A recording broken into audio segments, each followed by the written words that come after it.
Hi everyone, আমি মোহিনী। আজকে finally যাব ঈদের শপিং করতে। আশা করছি সবারই শপিং করা হয়ে গেছে, শুধু মনে হয় আমিই বাকি আছি। তো অনেক বেশি এক্সাইটেড। আর বেশি কথা বাড়াবো না, চলো রেডি হওয়া যাক। এই যে দেখো, আমি এক চুটকিতে আমার ড্রেসটা চেঞ্জ করে চলে এসেছি।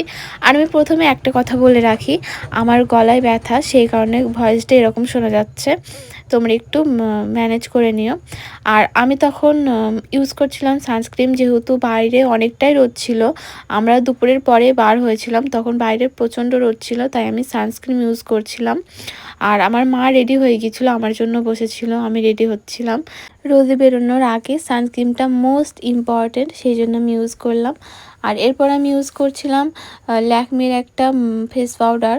যেহেতু সানস্ক্রিন দেওয়ার পর মুখটা কেমন চিপচিপে হয়েছিল, সেই জন্য আমি ফেস পাউডারটা ইউজ করছিলাম, যাতে অয়েলি ভাবটা না থাকে। তারপর আমি ইউজ করছিলাম আইব্রো পেন্সিল। তারপর অনেক চেষ্টার পর দুটো দুই রকমের হয়ে গেল। প্রত্যেকবার আমার সাথে এরকমই হয়, আইলাইনার দেওয়ার সময় আর এই আইব্রো পেন্সিল ইউজ করার সময়। একেই তো মেকআপ পারি না, আর যাই পারি ভুলভাল।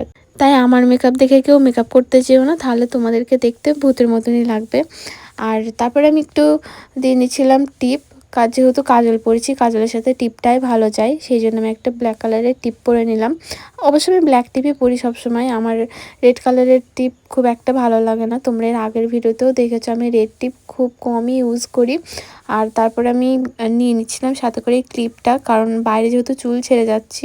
এরপর আমি আর মা রেডি হয়ে বার হয়ে পড়ি, আর আমরা যাচ্ছিলাম কৃষ্ণনগর বাজার, কলকাতাতে শপিং করতে।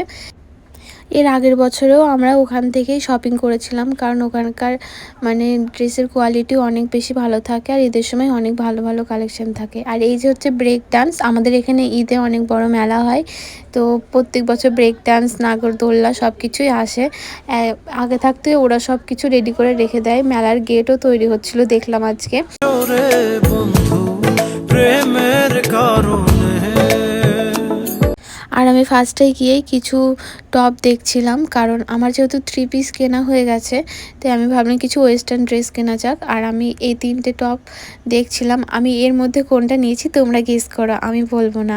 আর তোমাদেরকে ছোটোবেলার কিছু কথা শেয়ার করি। আমি যখন ছোট ছিলাম, কেউ যদি আমাকে বলতো যে তুই ঈদে কী ড্রেস নিয়েছিস আমাকে দেখাবি, আমি কিছুতেই তাকে দেখাতাম না। আমি শুধু বলতাম কি, না একেবারে ঈদের দিন দেখবি, নইলে পুরনো হয়ে যাবে। আর এই স্বভাবটা আমার এখনও থেকে গেছে, কেউ ঈদের ড্রেস দেখতে চাইলে তাকে দেখায় না। আর এখানে দেখো কি কাণ্ড ঘটেছে, আসার সময় আমার চোখের মধ্যে ধুলো চলে গিয়েছিল, আর আমি বসে বসে কাঁদছিলাম। আর এটা হচ্ছে আমাদের তিওরখালীর মাদ্রাসা, কত সুন্দর করে ডেকোরেশন করেছে ঈদের আগে, খুব দেখতে সুন্দর লাগছে। আর বাড়ি পৌঁছে দেখি আমাদের মোমো বাইরে